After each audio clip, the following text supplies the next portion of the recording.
bienvenue dans l'éclat sonore de Posecast. Le rendez-vous hebdomadaire qui transforme vos journées en de belles occasions de réflexion, de partage et d'ouverture d'esprit. De la science à l'art, de l'histoire aux dernières tendances, Posecast est l'espace où aucune idée n'est trop grande et aucun sujet trop complexe. Embarquez maintenant avec nous dans l'univers fascinant de la diversité des sujets, tout cela avec une dose d'humour et d'authenticité. Écoutez, likez et partagez pour élargir notre communauté de penseurs audacieux. Posecast. Posecast, c'est tout de suite. Pourquoi certains influenceurs deviennent des chanteurs? Comment passe-t-il des placements de produits à la musique? Bonjour à tous, je suis Dorcas. Bienvenue sur le premier numéro de Posecast. Ici, aucun sujet n'échappera à notre regard perçant. On critique, on analyse, on démasque la réalité. Et ces trois chroniqueurs qui m'accompagnent. Je commence par la bouffée des frais de Posecast. Bonjour Marilyn. Bonjour Dorcas. Ensuite, la voix incisive de Posecast. Sam, on dit quoi? Très bien, ça va très bien Dorcas, et toi? J'espère que ça va aussi. Super. Et enfin, le maître de l'analyse perspicace. Bonjour Kevin. Salam alaikum Dorcas, comment tu vas? Super. Alors les gars, la forme? Ouais, la ça pleine va, forme, hein. la pleine forme. Sam, ça va? Très bien, nickel. Ok. Marilyn. Ça va bien, super bien. Mais je le disais à l'entame, le sujet d'aujourd'hui, c'est la carrière musicale de certains influenceurs. Des personnes que nous avons connues sur les réseaux sociaux, peut-être parce qu'ils faisaient des danses, TikTok ou des placements de produits, qui aujourd'hui deviennent des rappeurs, des chanteurs et sortent même des clips vidéo. Donc, qu'est-ce qui, selon vous, explique cette transition-là, Sam? Bon, déjà, moi, je peux dire que c'est pas tout le monde qui le fait, donc moi, je suis quand même sidéré par ceux qui arrivent à le faire. Si ça marche, en fait, il faut déjà que ça marche. Sinon, quand ça ne marche pas, c'est pas vraiment, c'est juste un essai. Sinon, quand tu es dans la créativité, que tu essaies quelque chose, tu penses que tu as les capacités de faire autre chose et tu essaies de que ça marche, c'est tout à ton honneur et c'est tout bien fait. Donc moi, j'aime quand les gens ils sortent de leur zone de confort, qu'ils essaient autre chose et quand ça marche. Kevin? Je pense qu'il y a plusieurs facteurs qui peuvent expliquer cette transition ou ce changement. Déjà, je pense que les influenceurs, ils envient les artistes. Surtout quand vous voyez les artistes qui réussissent. Je prends un exemple, Fally Ipupa, Gims et d'autres artistes qui ont réussi leur vie pleinement et qui font la belle vie en quelque sorte. Donc on se dit quand on est influenceur, on peut aussi arriver à ce niveau de vie. Donc en basculant de son marigot dans une autre, en tout cas dans une autre zone de confort. Alors que réellement, je pense que ce n'est pas forcément quelque chose d'intéressant que tout le monde va faire. Tout à l'heure, je suis pas d'accord avec Sam quand il dit que c'est pas tout le monde qui le fait. Je pense que ceux qui ne le font pas encore, c'est des gens peut-être qui n'ont pas encore trouvé comment s'y prendre. Sinon, ils sont en train de calculer. Voilà. Donc moi, je pense que c'est l'un des facteurs majeurs. Beaucoup ont envié ou envient plutôt la vie des artistes qui ont réussi et ils se disent qu'ils ont les mêmes capacités que ces artistes-là en matière de mobilisation, en matière d'influence sur la communauté et donc qui peuvent en profiter pour aussi chanter. Alors que la musique, elle est complètement différente d'être juste un influenceur. Voilà. Qu'est-ce qui explique ces transitions, Marilyn? Je vais poursuivre dans le même sens que Kevin.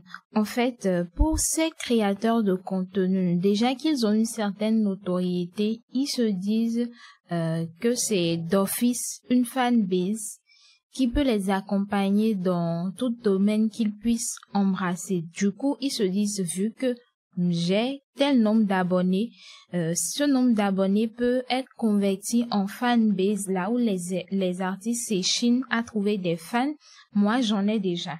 Donc, du coup, on peut dire comme Kevin que c'est de ce fait qu'ils enviaient déjà les artistes. Et ils se disent là maintenant avoir un plus.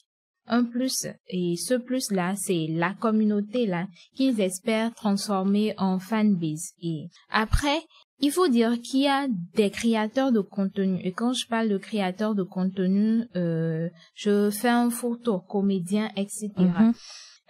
Dans un passé récent ou dans l'enfance, qui ont voulu être artistes, mais qui n'ont pas réussi. Donc, des carrières d'artistes qui ont été enterrées très tôt. Et alors là, aujourd'hui, ils se disent, bon, pourquoi ne pas repartir sur mes rêves d'enfance? Et ils s'y lancent. Quoique, ce n'est pas exact. Ça a l'air d'être le même monde. Mais il faut s'y préparer parce que, pour ne pas donner en griffe les résultats qu'on voit aujourd'hui chez certains créateurs de contenu. C'est d'ailleurs dans ce sens que va ma prochaine question. Est-ce que cette fanbase qui était là, parce que je faisais des danses, bon, enfin, je dis n'importe quoi, parce que je faisais des placements de produits sur les réseaux sociaux, que j'étais influenceur. Est-ce qu'elle restera quand je serai artiste, Sam? Bon, je pense que tout est question de stratégie, hein. Si tu étais connu, si tu avais de la notoriété avec beaucoup de followers, si tu as une bonne stratégie qui te permet de convertir ces followers-là en fans, c'est possible. Je connais des influenceurs qui sont passés de ça à ça. Donc, si une personne l'a fait, c'est que c'est possible. Donc, il faut juste la stratégie. Autre chose aussi, c'est que c'est pas quelque chose de gagner. Tu peux avoir la bonne stratégie et ne pas avoir, en fait, le résultat que tu veux. Parce que le produit que tu as n'est pas bon. Donc, il faut la stratégie et le produit. Est-ce que vous en connaissez qui ont réussi cette transition? Quand je dis réussi, c'est qui aujourd'hui portent la casquette d'artiste accompli alors qu'ils étaient il y a pas longtemps des influenceurs. Je pense que ça dépend de ce que nous on appelle réussir. Ok. Donc sinon si je prends les statistiques. Selon toi, ta définition de réussir. Selon moi, je peux citer Hassel Merrill parce que c'est quand même l'artiste de l'année au Benny Showbiz Award. Donc, et c'est suite à des votes, suite à des statistiques données qu'il a été, bon, on va dire élu ou bien il a été, voilà. Je vais peut-être vous choquer. Oui, Axel Merrill, Kevin. Je vais peut-être vous choquer en vous disant que la plupart des personnes qui ont voté pour Axel n'ont pas voté pour lui parce qu'il est chanteur. Je vais peut-être vous choquer, mais c'est vrai, en fait. Je sais que la plupart des personnes ne se disent pas la vérité. Enfin, les abonnés sont là, généralement, pour accompagner les personnes qu'ils aiment et tout. Quand vous connaissez, enfin, pour un abonné qui a connu Axel Merrill en tant que créateur de contenu, humoriste et tout, si cet abonné avait envie d'écouter de la musique, ce n'est pas qu'il y a pas des artistes. Il y a des artistes que celui-là aime, il peut aller écouter de la musique un peu partout. Ouais. Mais il sait que dès lors qu'il a envie de rigoler, de s'amuser, il sait que Axel Merrill peut lui permettre donc de s'évader avec de l'humour et beaucoup d'autres choses. Mais quand Axel nous propose un contenu où on passe de la comédie ou bien de l'humour, de la danse au chant, c'est vrai que la personne reste son abonné, mais ça ne veut pas forcément dire que cette dernière aime la musique que fait Axel Merrill. Et je pense que l'amour toujours que cette dernière a pour Axel, en ce qui concerne la comédie, la danse, cet amour va rester forcément. Donc cet amour peut l'amener à continuer à soutenir l'artiste, même si c'est de la musique maintenant qu'il fait. Donc moi je pense que la plupart des abonnés que Axel a aujourd'hui, ceux qui étaient là au début, c'est des gens qui l'ont connu quand il était comédien, humoriste, danseur et tout. Donc forcément, on va pas dire que parce que l'artiste est maintenant, enfin parce qu'il est devenu artiste maintenant, que voilà les abonnés sont restés. Je suis certain que beaucoup sont restés parce qu'il a toujours ce côté humour en lui. Il a toujours, je ne sais pas comment on dit ça. Il a toujours ce manteau d'humoriste où voilà. Je voudrais qu'on garde une petite précision. Quand on parle déjà globalement d'artistes, vous êtes d'accord avec moi qu'un comédien c'est un artiste et un chanteur c'est un artiste. Oui, on parle d'artiste-chanteur. Artiste-chanteur oui. maintenant. Et artiste humoriste. Il faut voir la chose dans ce sens que il y a des domaines qui s'apparentent. Donc, quand je suis créateur de contenu, je donne un exemple Konimia, que je fais de la cuisine, de la création de contenu en art culinaire, et que je viens virer maintenant vers le chant, c'est un peu comme deux domaines opposés. Alors que quand c'est de la comédie que je fais, et que je quitte la comédie au chant, ça a l'air un peu plus raisonnable et j'ai beaucoup plus de... C'est deux domaines opposés, Marie. Raisonnable, mais est-ce que ça rend crédible, en fait? C'est pas opposé, non. Pas forcément opposé. C'est pas opposé. Mais qui ne rentrent peut-être pas dans le même sillage. Mais contrairement à la cuisine, je peux dire que ces deux domaines-là s'apparentent. Ouais.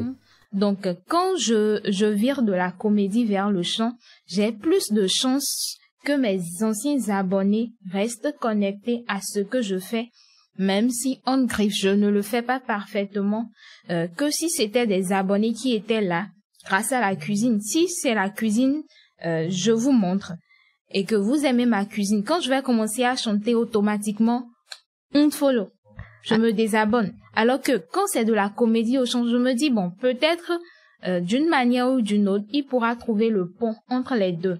Et c'est suite à cela, en tant qu'abonné, je vais regarder si la suite me plaît ou si elle ne me plaît pas. Est-ce que vous savez que si on va parler musique, si on va parler musique réellement, attendez, la comédie n'a rien à faire là. Voilà. Je dis pas que c'est pareil. Je dis les deux s'apparentent. Il y a des règles, des principes qu'il faut respecter. Je finis par poser ma question. Est-ce que il y a vraiment un pont entre comédie et musique? Danse, musique, encore, ok. Mais comédie? Très honnêtement, le fossé est grand, Kevin. Très, très grand, selon moi. Le fossé est grand. Une question. Vous connaissez la comédie musicale? Ah oui? Comédie musicale. Qu'est-ce que la comédie musicale? Tu as bien dit comédie musicale. Oui, mais la comédie musicale. C'est déjà de la musique. C'est déjà de la musique. Attendez, ce n'est pas. Non, ici on parle pas. Ici, moi je parle de musique. Voilà. Quand on dit comédie musicale, il faut savoir que le comédien fait appel à un artiste musicien pour l'accompagner. Mais le comédien ne devrait pas en l'état se transformer en artiste chanteur. Bon, pas dans tous les cas, parce que Willy Dombo, par exemple, il fait de la comédie musicale. Non, mais il n'est pas un artiste chanteur. Il fait de la comédie musicale. Tu le vois pas, c'est déjà de la musique, en fait. Non, écoutez. Il faut qu'on soit clair sur un principe. On parle de la comédie musicale. Ça, c'est un mode composé de la musique et de la comédie. Voilà. D'accord. Maintenant, quand vous dites, est-ce qu'il y a un pont? Moi, je ne trouve pas forcément de pont parce que, à la base, chaque secteur a ses principes et ses bases, et ses règles, je l'ai dit. Quand on prend la musique, il y a des principes qu'il faut respecter. Quand on va dans la comédie, il y a des principes qu'il faut respecter. Je ne vois pas en quoi un artiste humoriste s'abonne à des notes en musique. Et s'il apprend? Bon, alors. S'il apprend, ça, c'est différent. Recentrons un peu le débat. Ouais. On parlait de la carrière musicale d'Axel Merrill. On avait débouché sur ça. Axel Merrill qui était humoriste, créateur de contenu, comédien, qui aujourd'hui est un artiste aussi. Voilà. Il était web humoriste et qui aujourd'hui est artiste, musicien. Voilà. On recentre le débat. Cette transition est-elle justifiable? Je pense que l'exemple d'Axel Merrill, c'est un exemple quand même qui fait tâche. Parce que beaucoup de personnes ne le considéraient pas comme un humoriste qui faisait rire. Du coup, il avait cette négativité qui le poursuivait. Du coup, quand il a viré vers le chant, beaucoup ont encore drainé la même négativité vers le chant qui ne chante rien. Alors que quand on prend Axel Merrill, quand on prend, je vais dire Togba Eton, est-ce qu'il y a une différence? Quand on prend les deux sons, Axel Merrill chante quand même bien, il a quand même des sons qui sont bien, mais tu prends Togba, tu vas poser à quelqu'un. Il y a des sons qui sont potables. Oui, maintenant tu prends Togba, et tu vas mettre quelqu'un qui va dire, mais il chante quoi? Alors, est-ce que, avec ça, on peut dire que le talent n'est plus ce qu'il faut pour aujourd'hui être artiste-chanteur? Bon, le talent n'a jamais suffi pour être artiste. Ok. Mais le talent compte, hein. Sinon, M. Zodi ne serait pas... Le talent compte, mais ça n'a jamais suffi. La preuve, on a beaucoup d'artistes aujourd'hui qui sont talentueux, mais qui ne sont pas au niveau d'Axel Merrill. D'où la question, est-ce que le talent à lui seul compte réellement? Non. Et je rebondis sur ce que Sam disait tout à l'heure. Est-ce que c'est pas la promotion de la médiocrité en pensant que le talent ne compte pas dans la musique?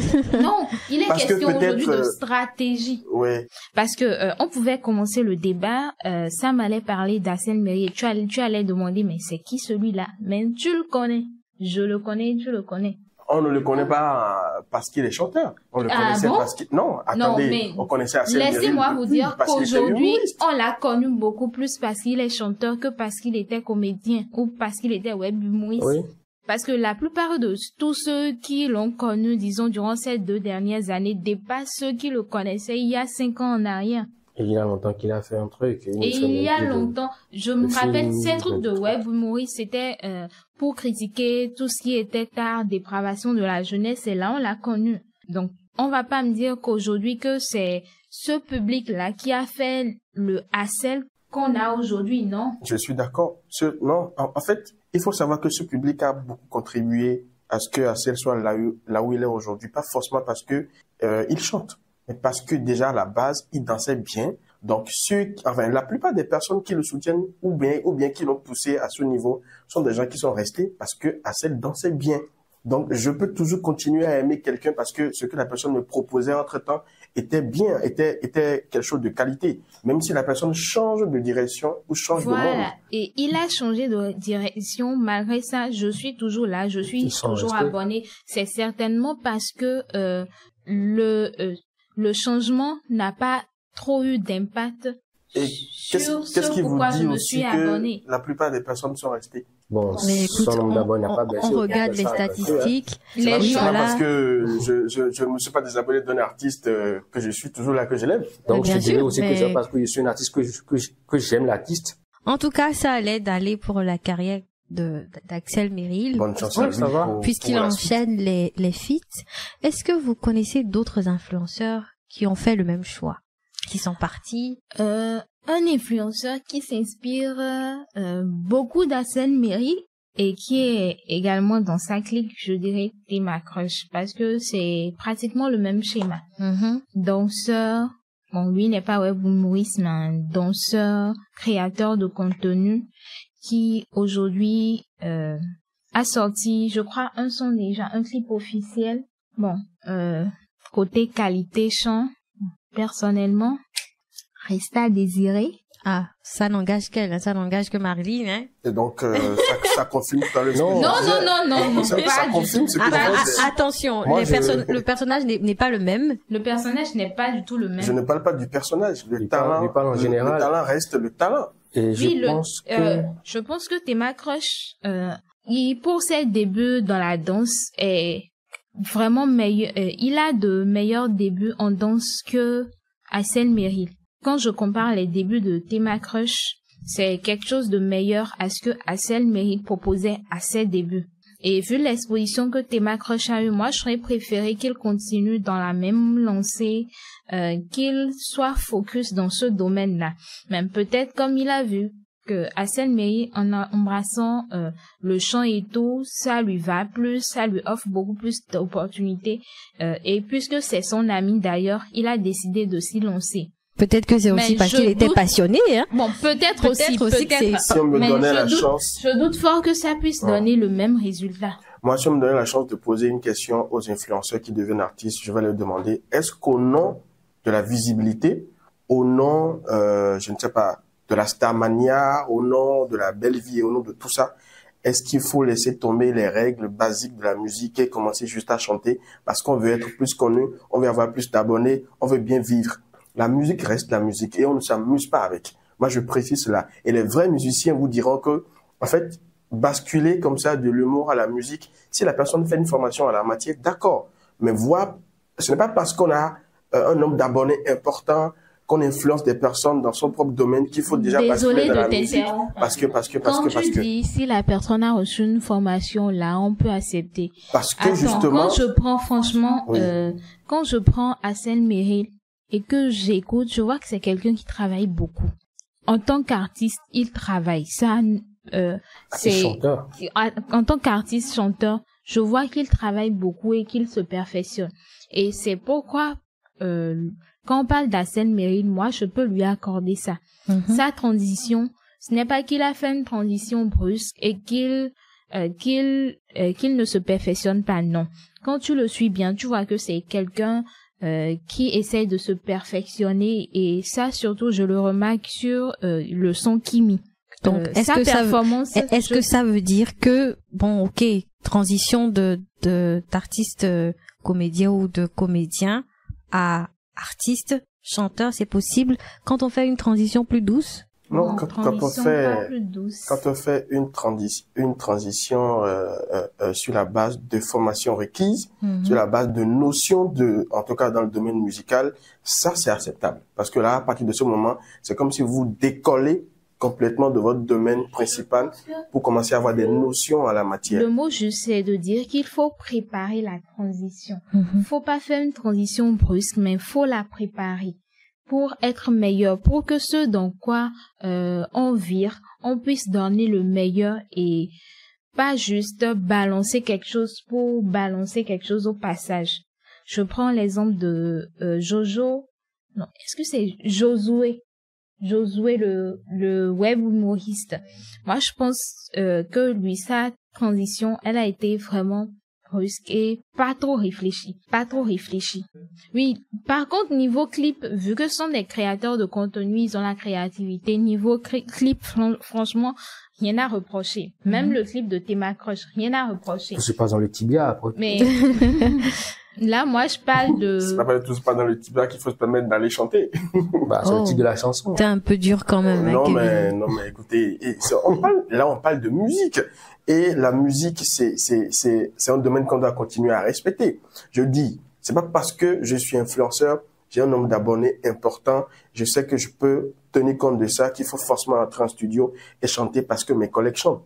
Du tout pas. Il faut que je m'assure que je connaisse les bases de la musique, les règles, que je connaisse les notes, que je peux chanter, que je sais au moins jouer un instrument de musique. Tout au moins, avant de dire que voilà, non. que je tout suis au moins. Aujourd'hui, dis-moi, combien d'artistes savent jouer un instrument de musique de façon globale? La question devrait être, pourquoi les artistes ne savent pas jouer à un instrument de musique? Un vrai artiste doit tout au moins ça, c'est la règle. jouer ça, c'est la règle. Maintenant, alors, pourquoi ne pas suivre la règle? Même nos artistes stars, tous ne savent pas jouer de la musique. Alors là, maintenant, je ne sais pas pourquoi est-ce qu'on va imposer à quelqu'un qui fait une transition de maîtriser. Parce que nous voulons écouter de la bonne musique. Et je pense qu'il faut ça devrait déjà commencer par ceux qui justement, il faut exiger ça plutôt aux vrais artistes. À tout le monde déjà. Non, en fait, les nouveaux artistes, Anne Griff permettait le thème, prennent exemple sur les anciens et disent que les anciens ne le font pas. Donc pourquoi je vais le faire? En quelque qu'aujourd'hui, la musique, elle est assistée par ordinateur. Donc on est un peu paresseux. Mais je pense qu'il faut repartir à la base, savoir jouer tout au moins un instrument de musique. Je lui dis, c'est juste pour aussi attirer l'attention de ces influenceurs ou des jeunes influenceurs qui pensent que, parce que les aînés basculent facilement ou dans la musique, eux-mêmes vont se préparer avec le nombre d'abonnés qu'ils auront pour qu'un jour, ils deviennent aussi des artistes. Attention, vous m'aurez derrière le dos. Hein. Bon, c'est facile. Oui, vas-y, après, ça. moi, je me dis que ça revient toujours à la même chose. Hein. Le Béninois est trop critique, est trop... Apoutu a fait son concert. Il a fait son concert. Mais son concert a été critiqué, ça. N'empêche, il est artiste. Il a sorti un album. Mais son un concert de critiqué. vie privée, là. Oui, mais... D'exposition de la vie privée. Ah, mais c'est un influenceur. Et c'est ce qui arrive quand on manque de contenu. Quand vous écoutez... Quand tu manques de contenu, tu es obligé de ramener ta vie publique, non, mais ta vie privée sur un podium. Il a sorti un album. De vous à moi. Quand même. Oui, en fait, bon. Non, c'est pas qu'il manque de contenu. S'il manque de contenu pour faire un concert, il ne suffit. Un concert, ce n'est pas une séance d'écoute où tu viens défiler tes morceaux pour que le public écoute. Un concert, c'est un lieu d'échange entre le public et toi, où le public a déjà mémorisé certaines chansons, où l'échange est direct. Maintenant, bien que tu as du contenu, quand personne n'est réellement intéressé là, c'est que tu peux pas venir sur le podium et faire une séance d'écoute. Du coup, là, tu es obligé de ramener ta vie privée. De quoi sur quoi tu te bases pour dire que personne n'est intéressé? Il y avait du monde pour le concert. Il y avait du monde. Ils sont venus écouter Apoutu. Donne-moi un seul morceau. Je vous fais un partage rapidement. Il y a ceux qui sont venus pour regarder Apoutu National sur scène. Il y a ceux qui sont venus pour voir le Apoutu, le web. Pour voir le travaillement. Et il y a une catégorie de personnes peut-être qui est là pour peut-être entendre la musique ou apprécier le travail qui a été fait. Mais c'est pas toutes les personnes qui étaient là qui sont venues pour le concert. Non, du tout pas. Je pense à peine 5% étaient là. Mais sur quelles statistiques, quelles sont vos sources? Ils vont quitter chez eux. Oui. Rouler leur voiture. En fait, c'est ça l'avantage d'avoir été créateur de contenu. Justement. Toi, tu y serais allé pour écouter. Je peux venir, en fait, voir la personne. Pour voir cette star-là que je suis, mais franchement, je suis pas forcément venue pour sa musique. Et de vous à moi. D'ailleurs, je connais pratiquement pas les sons. Non, justement, parce que tu ne suis pas vraiment à Apoutu. Alors, Sam, tu suis à Apoutu? Non, justement. Donc, je n'irai pas comme ça. En fait, ils ont des fans. Okay. Des gens qui les suivent. Donc, pourquoi ces gens n'iront pas écouter le projet? Moi, j'ai écouté son projet et je ne trouve pas que le projet est nul. Je n'ai pas dit qu'il y a 0 personne. Je dis juste que c'est très faible. Non, 5%, on n'a pas les stats. Enfin, moi, je veux tes sources, hein, les sources de statistiques, là. Voilà, moi je On les n'a pas veux. les stats. On n'était même pas au concert. C'est Yves Egbert. Je sais que Même pas au concert. Apuchu a commencé à faire un travail, d'accord, de formation en la matière, mais ce n'est pas encore arrivé au stade où il doit être plus performant.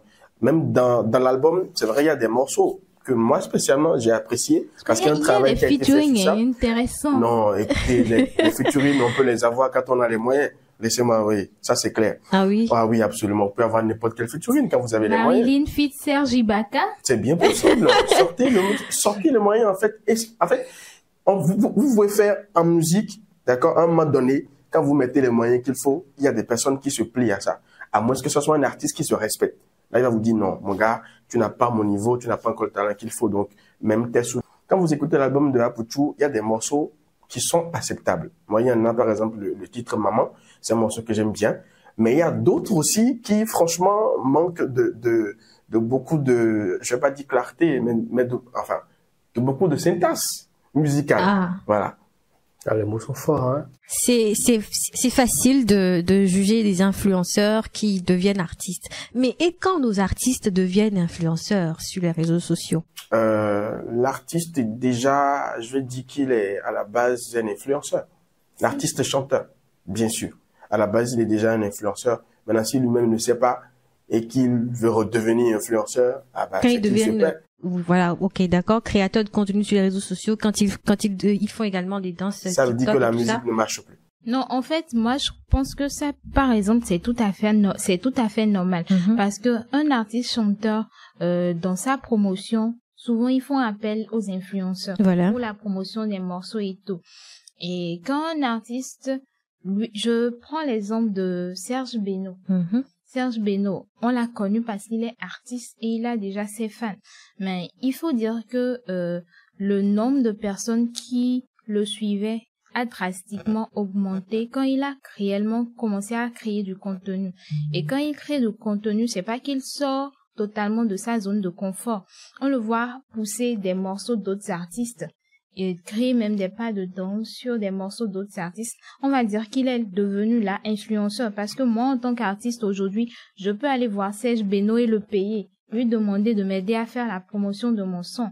Mais ça veut pas dire qu'il a quitté la case de chanteur. Non, d'ailleurs, ça a même plus renforcé ses bases. Donc, je pense que c'est tout à fait normal, hein. Un artiste chanteur, c'est déjà un influenceur. Maintenant, un artiste chanteur qui sait pas développer son image sur ses réseaux sociaux, c'est quand même dommage. Sam? Et aujourd'hui, on en a plein. Bon, moi, je pense que la vie est déjà trop compliquée pour chercher à mettre des barrières. Quand quelqu'un est créatif, qu'il a envie de faire quelque chose, qu'il le fasse.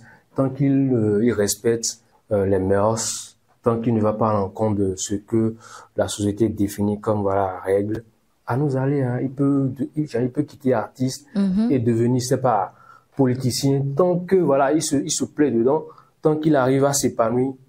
À nous aller. À nous aller, mais avec quelques précautions. Ouais, il faut qu'il prenne des précautions. S'il doit quitter. Si c'est un artiste qui doit basculer dans la politique. En tout cas, il y a un de nos artistes qui a dit dans un de ses morceaux. Qu'est-ce qu'il a dit? Il a dit quoi? Si le showbiz ne paye pas, je vais me faire les sous dans la politique. Ah. Donc, est-ce que vous pouvez taguer la personne? Je veux juste le rappeler qu'avant d'aller dans la politique, il faut qu'il s'assure de connaître les rouages de la politique. Sinon, il va se faire bouffer. Bah, écoutez, en tant que présentatrice de ce podcast, je pense que j'ai un droit de veto et je décide de me ranger du côté de Sam, hein. Que chacun fasse ce qui lui fait plaisir. Si tu as envie d'être artiste, sois artiste, mais après, si tu as envie de quitter ta casquette d'influenceur pour devenir artiste, fais-le. Mais fais-le bien. Voilà, non, attends. Ne viens pas te plaindre après si tu n'as pas le même succès que tu avais quand tu étais créateur de contenu influenceur. Si tu peux supporter après ta nouvelle vie d'artiste, chanteur, rappeur ou si vous êtes influenceur, vous avez la chance de nous écouter actuellement. Moi spécialement, c'est moi qui conclue, Kevin. C'est moi qui conclue. Moi spécialement, je vous donne ce conseil avant que l'animatrice ne puisse clore l'émission. S'il vous plaît, si vous voulez basculer de votre carrière d'influenceur, artiste, humoriste à une carrière d'artiste chanteur, faites-le et faites-le bien, s'il vous plaît, pas de l'à peu près. Sinon, les personnes comme moi qui adorent écouter de la bonne musique, on ne sera du tout pas d'accord avec vous. Mais c'est quoi le bien? Le bien, c'est déjà la formation à la base, comprendre comment est-ce que la musique ça marche et connaître les notes, les gammes et tout ce qu'il faut pour nous sortir un projet de qualité. Parce que c'est pas à nous de continuer à promouvoir la médiocrité dans la musique. Ah, mais on a pas J'ai le dernier mot sur ce podcast. N'écoutez pas Kevin. Faites ce que vous voulez.